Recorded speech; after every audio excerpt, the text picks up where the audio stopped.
Particularly the Office of the Vice President and the DepEd. Meron ho kayo nun? Asked and answered, Your Honor. Hindi, my question was specific. No, I'm referring to the DepEd and the OVP. Witness may answer. These are national agencies. Your Honor, please, can the council allow me to continue my Asked question? and answered, Your Honor. May iniwan ho si Mr. Wamil sa inyo nun? Your Honor, please, again, the question is misleading. This witness already said, asked and answered, that Mr. Wamil did not leave documents to her. Mr. Wamil left the documents to the office. I will rephrase, Your Honor. Kindly rephrase, Okay, counsel. may May iniwan iniwan- bang worksheets sa custodian? Yes po. Can we just use the prosecution's copies, Your Honor? But Your Honor, we have prepared, Counsel, visual counsel. aid using Show them. Show the document. Yeah, I will. I am showing the defense document. No, we will No, not agree. Your Honor, the counsel cannot We will dictate not how I agree, will Your proceed Honor. with my cross-examination. Can the counsel, Your Honor, be reminded that I'm counsel- on counsel We cross-examination? will not agree, Your Honor, to What are you not presentation agreeing of to, the Attorney defense.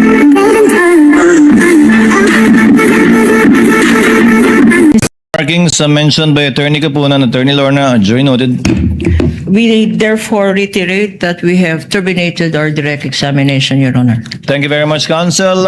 Attorney Christine, you may proceed with your cross when you are ready. You may proceed, ma'am. Thank you, Your Honor. Good morning, Celine. Is that the way that you pronounce your name, Celine? Silene. Silene, okay. So, you have been with the COA since 2014, right? August 26, 2014 po. August 26. So that is around 12 years already. Yes po, magti 12 years. Okay. You assumed the accounts of the Vice President, the audit of the confidential funds of the Vice President and the DepEd when Attorney Wamil was reassigned to COA, Pasay, correct? Opo, tama po. Curious lang ako, Miss Silene, was that reassignment a promotion or just a plain reassignment, if you know? Yung kay Mr. Wami Yes. po. Na-reassign po siya. Reassignment lang. Okay. So, that was on February 12, 2024. Opo, tama po. So, Mr. Wamil was the one who prepared the AOMs for the fourth quarter of 2024 for the OVP. Tama? Yung AOM po is for the fourth quarter of 2022. 2022 rather. Opo. Okay. And he also prepared the AOM for the first and second quarter of 2023. Ng OBP po. Okay. So, we will go back to that, no? So, when Mr. Wamil reassigned to you his account, was there any office memorandum that was issued by the COA Your Honor, reassigning please, you as the examiner? Of, The question is misleading, Your Honor. It is not Mr. Wamil who reassigned the account to her. She just occupied the position, Your Honor. The question was if there was an office memorandum assigning her to take over from Wamil, not Wamil himself. Witness may answer. Yung sa assignment po kasi namin, ang hawak No, namin. just please answer the question. Was there an office memorandum assigning you to handle the accounts of the OVP and the DepEd, particularly the confidential audit of these two offices? Meron po kaming order na ako po ang assigned na maghawak ng national government agencies po. Particularly the Office of the Vice President and the DepEd. Meron ho kayo nun? Asked and answered, Your Honor. Hindi, my question was specific. No, I'm referring to the DepEd and the OVP. Witness may answer. These are national agencies. Your Honor, Your please, can the council allow me to continue my Asked question? and answered, Your Honor. Witness may answer, counsels. May memorandum po ba na nag-assign sa inyo specifically sa DepEd at OVP? Yung memorandum po is naka-assign ako sa national government agencies. All. Okay. Opo. Okay, I accept that answer, Your Honor. Was it Mr. Wamil who personally turned over his files to you? Iniwan po niya yung files niya sa office po nung malipat po siya sa COA Pasay. Sa kaninong office? Sa'yo or kaninong office ba? Sa custodian po namin sa COA ICFAO. Okay. So, meron ho ba siyang iniwan na endorsement sa inyo na ito lahat yung mga files na iniwan ko for this particular account. Meron ho ba? For the OVP, mayroon ho bang siyang iniwan na endorsement? Yung mismong mga files po, iiwan po niya sa custodian namin. Endorsement ho, like letter, a summary containing all containing a list of the files that he turned over to the custodian. Meron ho bang ganon? Meron po kaming logbook pag natapos na po yung Logbook. Okay, pero dala mo ba yun ngayon? Hindi po. Okay. So how about dun sa DepEd? May iniwan ho ba siyang transmittal doon sa custodian na ito lahat yung mga iniwan kong files with regard to the audit of the DepEd confidential funds? Meron ho ba? Ang iniwan po niya is yung mismong documents. Yung mismong document. So walang transmittal na iniwan ho doon sa custodian. Yung mismong documents po Document. yun. Okay, sige. May iniwan ho ba si Mr. Wamil sa inyo? Di ba sabi niyo may mga documents ho siyang iniwan. Di ba pag nag-audit ho tayo, meron ho tayong tinatawag na working papers. Yung mga drafts po natin. May iniwan ho si Mr. Wamil sa inyo noon? Your Honor, please, again, the question is misleading. This witness already said, asked and answered, that Mr. Wamil did not leave documents to her. Mr. Wamil left the documents to the office. I will rephrase, Your Honor. Kindly rephrase, Okay, counsel. may May iniwan iniwan- bang worksheets sa custodian? Yes po. Nakasama po dun sa files yung mga working papers po. Alright. I'll take that answer. Kayo ho, paano nyo kinuha yung mga files na yun?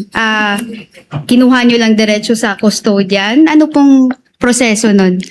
Nung ma-assign po sa akin yung sa OBP at sa DepEd, nung nag-submit po sila ng response, ibinigay po sa akin yung response together with the documents na pinagbasehan po nung Response, yung AOM, mga estimate lang po. iba-iba po kasi, di ba ang una is yung March 13, 2024 na response nila sa NS. Naibigay po sa akin to March 14. Yung sa iba po, hindi ko na matandaan yung exact dates, pero malapit po dun sa after ma-submit yung response. Alright, I'll take that answer. Okay, so WAMIL prepared the AOM for the fourth quarter of 2022 for the Office of the Vice President. Tama po? Opo. How about the first to third quarters of 2023? Sino ho ba yung nag-prepare ng AOMs na yun? Dalawa ho yun. Yung sa OBP po na first and second quarter 2023, nandun pa po siya nung ma-issue po yung Okay. AOM.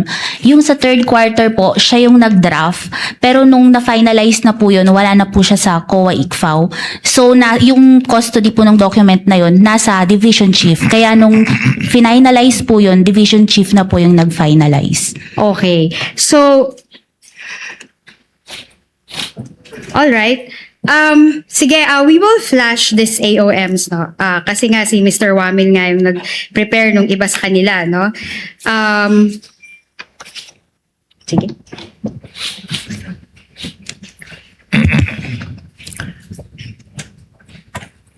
May we know from counsel which AOM she will be flashing? Is it the defendant's document or the prosecution's document? Hello. Because the defendant's documents were not identified nor presented to this witness, Your Honor.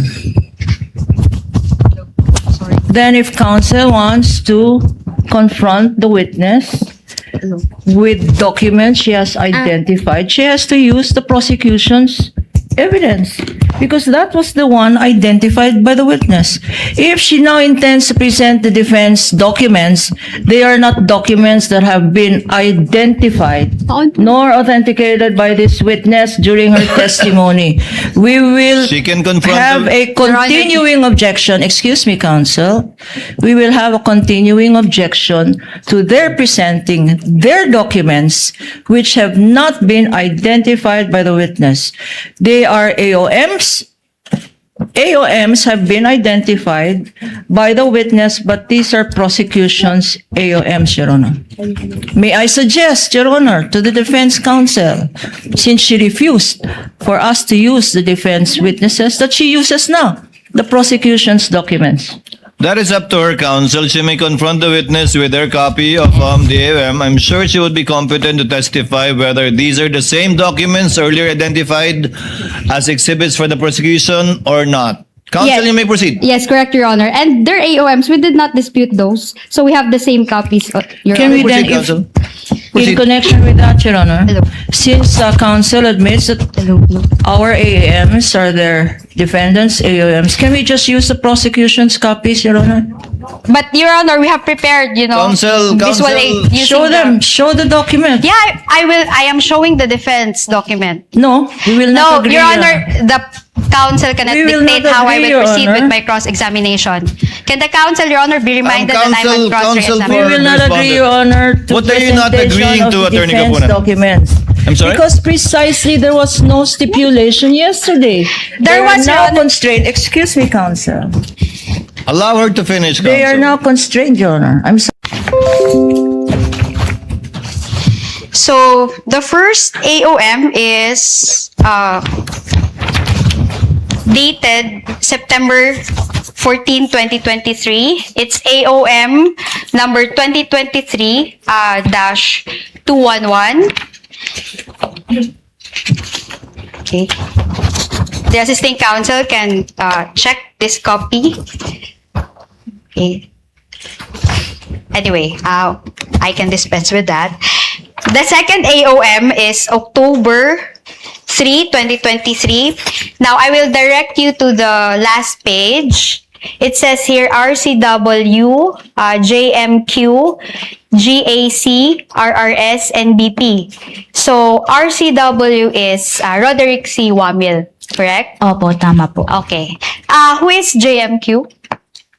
Dati pong staff namin sa ICFAO. GAC?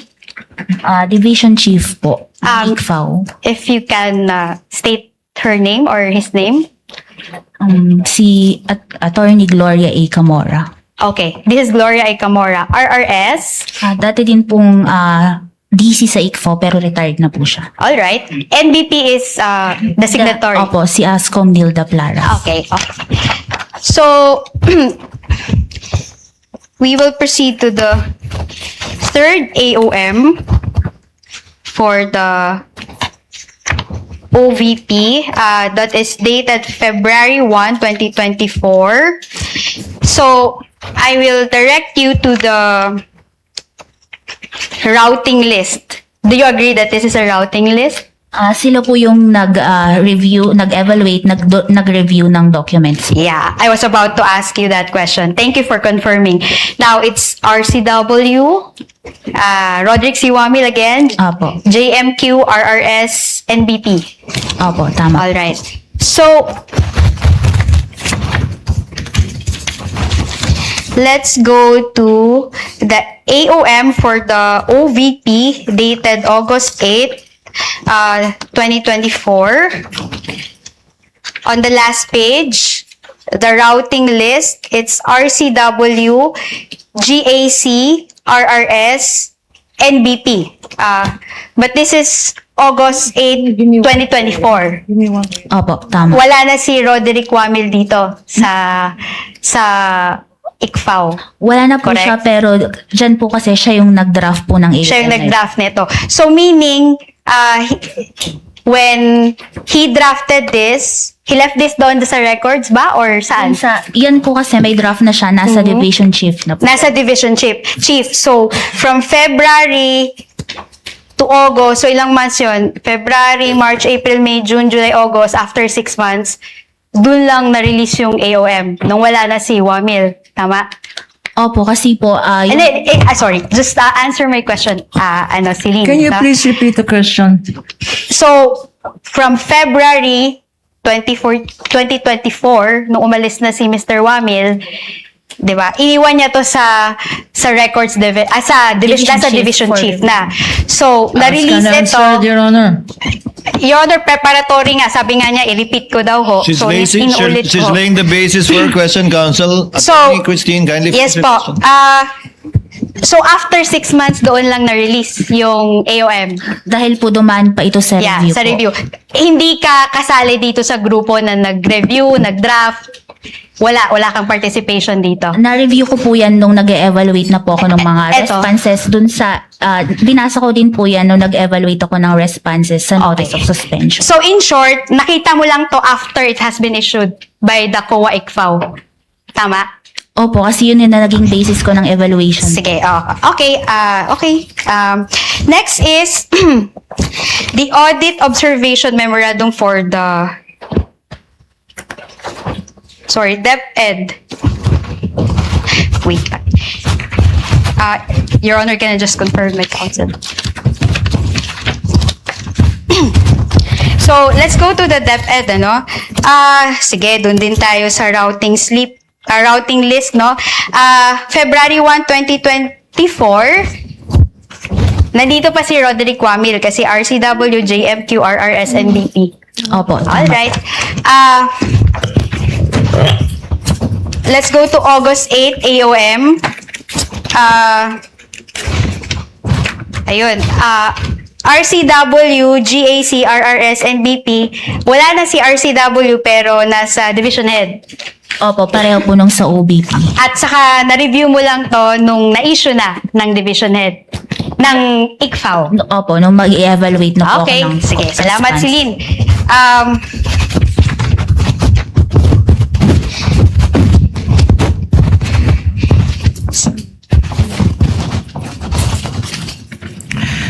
Your Honor, may we just note for the record that the documents presented to this witness were defense exhibits. That has been noted. Noted. Your Honor. Okay, so punta naman ho tayo dun sa responses ng Vice President, no? Pwede nyo siya i-direct kung nagkakamali ho siya, kung hindi yun naaayon yung fina-flash niya. Thank you for that, Cams. Okay, sige, punta tayo dito Can we sa... also, Your Honor, call our Assistant Counsel, Your Honor, Attorney Of course, J. De La Cruz. You may approach. So, etong exhibit na to, again, we'll use our exhibit counsel. Etong exhibit na to ay minarkahan po as D-1 or -1-115-OVP-C. Okay. So, eto po, the letter.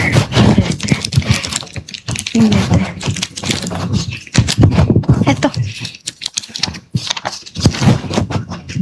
So, kasama ho dun sa submission ng Office of the Vice President is a certification dated April 4, 2024. Tama ho? Opo, kasama po Eto- yun sa response. Okay, salamat, Celine. Ito ay inisyo ni Raymond Dante P. Latchika. Opo, tama. Okay. So, sinasabi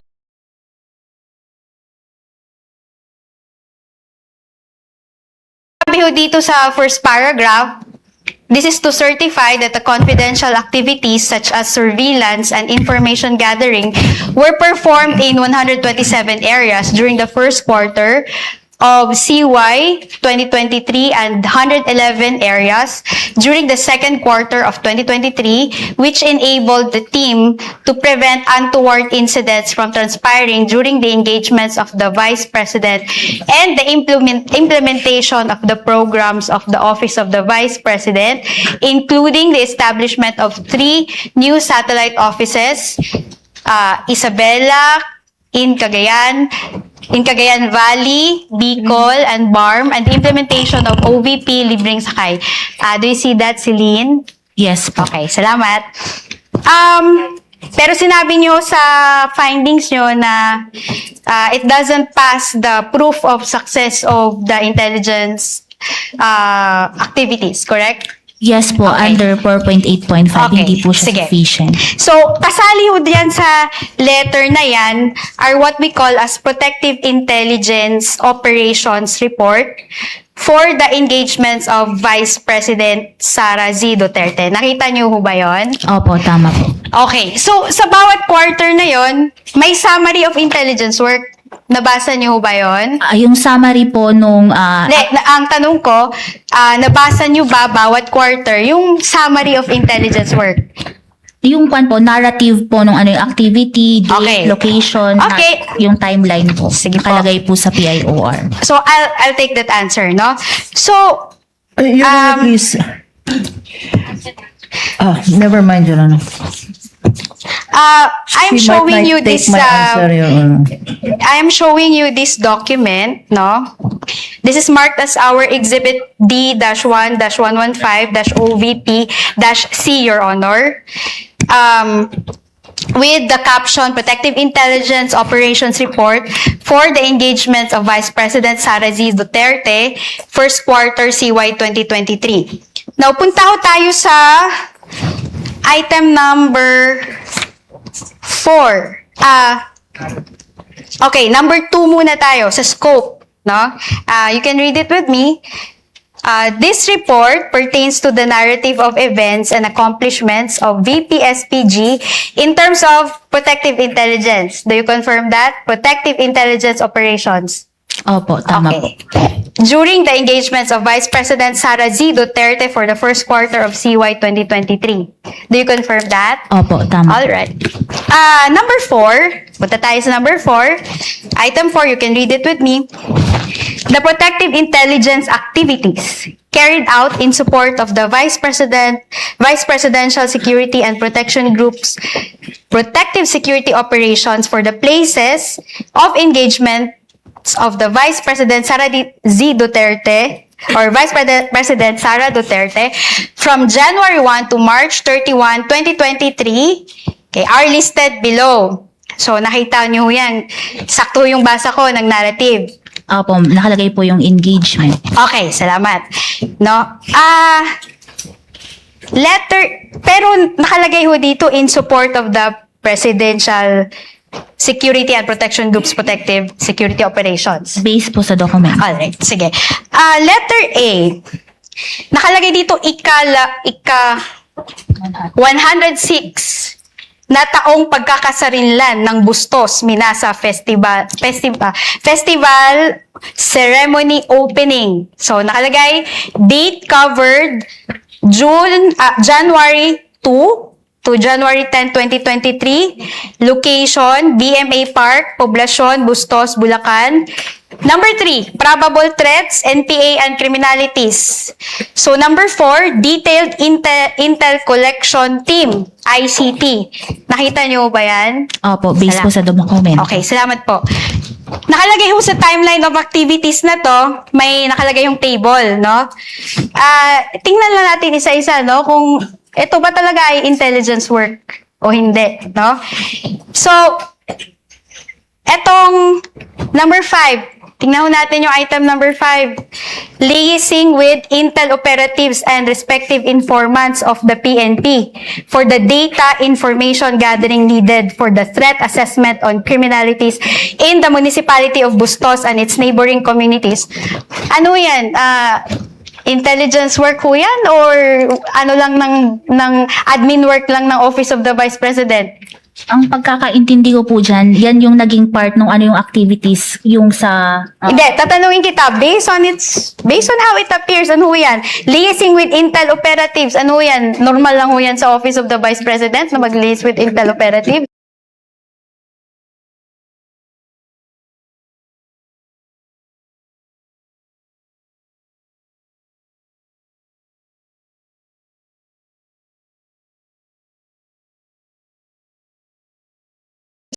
Or part ho ba yan ng intelligence?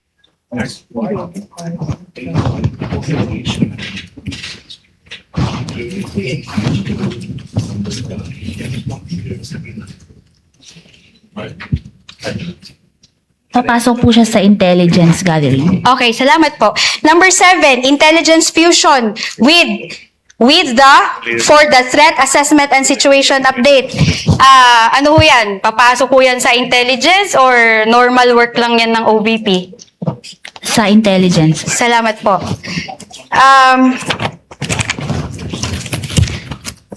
Okay, ito. Dito tayo sa actual operations, no? Profiling of participants who will be attending the event provided by organizers. Part 2 ba yan ng normal na function ng OVP? Or papasok po siya sa intelligence work?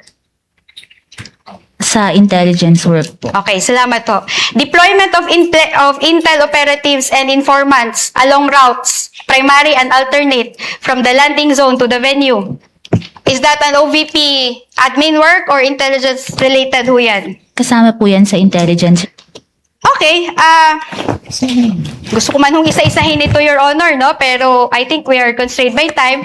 But the court can peruse, no, the documents, no, for its We have all information. the time, Mr. Witness. Gusto mo, attorney? Go ahead. Once Na, it baka is, magutom once na it is tayo. formally offered, that's when Yeah. we will be able to peruse it. So, okay. So, ito yung first quarter pa lang ho ito, Miss Celine, no? Let's go to the second quarter.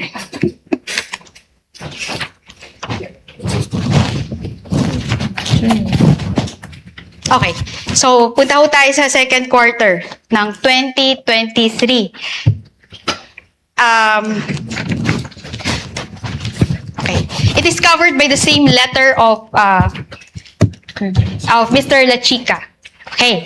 So, punta ho tayo dito sa title, no? By the way, Your Honor, this is marked as our Exhibit D-1-115-OVP-M.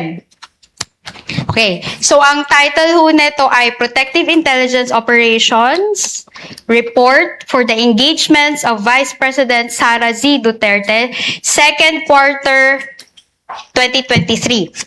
Now, punta ho tayo sa scope. Basahin ho natin, Miss Celine, no? This report, number 2, item 2, this report pertains to the narrative of events and accomplishments of VP-SPG in terms of protective intelligence operations during the engagements of Vice President Sara Z. Duterte for the second quarter of 2023. Tama ho ba yung binasa ko? Opo, tama po. Ay, salamat po. Narrative. Number 4. The protective intelligence activities carried out in support of the Vice Presidential Security and Protection Group's protective security operations for the places of engagements of the Vice President Sara Duterte from April 1 to June 30 or 2023 are listed below. Sige ho. Letter A. Puntahan ho natin yung letter A, no? Yung caption ho niya, National Economic and Development Authority Social Development Committee. Cabinet level meeting. Do you see that? Opo, tama po. Okay.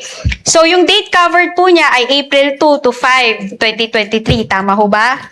Opo. Okay. Location ho niya ay Astoria Plaza Hotel, 15J, Escriva Drive, Ortigas Business District, Pasig City, Metro Manila. Tama ho? Thank you. Nakalagay ho ang possible threats. Letter A, cost-oriented groups, open close parenthesis, NDF. And letter B, criminal groups. Nakita niyo ho ba yan? Opo. Okay. Number 4, Detailed Intel Collection Team, ICT. Tama po? Opo, tama po. So, number 5, nakalagay na dito yung timeline of activities. No, as shown below, the timeline of activities for the engagement of the Vice President. Now, punta ko tayo sa number 3. Okay.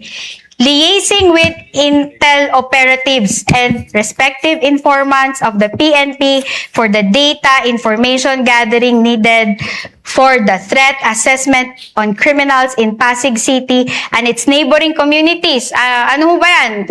Administrative work lang ho ba yan ng OVP or part ho ba yan ng Intel work? Tingin nyo. Intel work po. Okay. Number 6, intelligence fusion with for the threat assessment and situation update. Intelligence work or normal lang yan na part ng OVP? Admin work? Intelligence work po. Okay, salamat po. Okay. Eto, number 8, ocular inspection, casing and surveillance of the venue. Ano ba yan? Part lang yan ng OVP admin work or intelligence work po yan? Sa tingin nyo po? Intelligence work po. Okay, salamat po.